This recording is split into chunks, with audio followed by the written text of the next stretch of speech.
Hey, how y'all doing? This is Uncle Dave here. My nephew's asked me to teach him how to set up a 20-gallon long, which is one of my favorite tanks because it's long and it's 20 gallons, perfect for beginners. If you're going to want to put plants in, which I suggest, you're going to put some sort of substrate down that they can put their little roots down into and get some nice nutrients. This is fluvial It's a little spendy, but you can find some other stuff, even some gravel or something like that would do.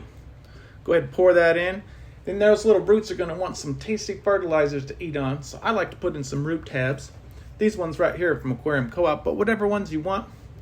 That way your rooted plants can get their nutrients from the soil. Put 4, 5, 6 in there.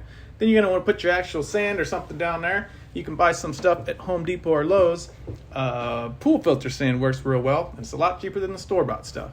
Then go ahead and throw some decorations in there. Any decorations will do. Suit your fancy. Throw some plants in there, as many as you like. Then I like to put a little bit of gravel or something for a little spice, a little zest. Makes it look a little more natural.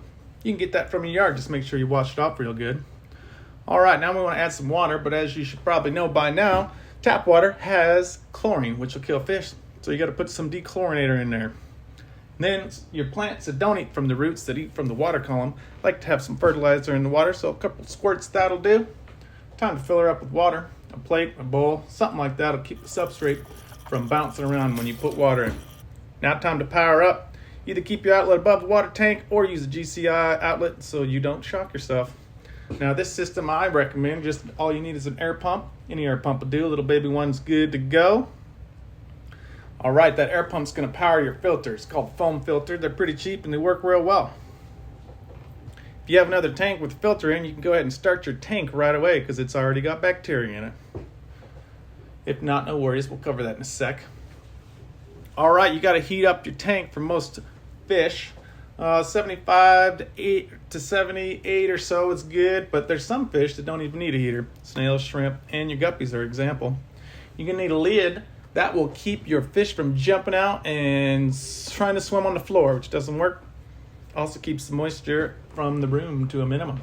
Now you're going to want a light to keep those plants nice and healthy, but any light will do. That's a fancy one I use with my phone, but you can use any light you want. All right, once you got that set up, fill your water up, and you are ready for fish, as long as your tank's been cycled. And to test that, you're going to want to test your water with some test strips to make sure your nitrates and your ammonia and your chlorine are at acceptable levels. You can talk for days about how to cycle a tank, but basically you need bacteria to eat the fish poop and whatnot and turn it into nitrates, which is healthy for your fish. Putting fish in a 20-gallon, you can put a whole bunch of fish in a 20-gallon. Really the best way to tell you which fish would be to check your nitrate levels. As long as they're low and you change your water, you can put a bunch of fish in a 20-gallon long.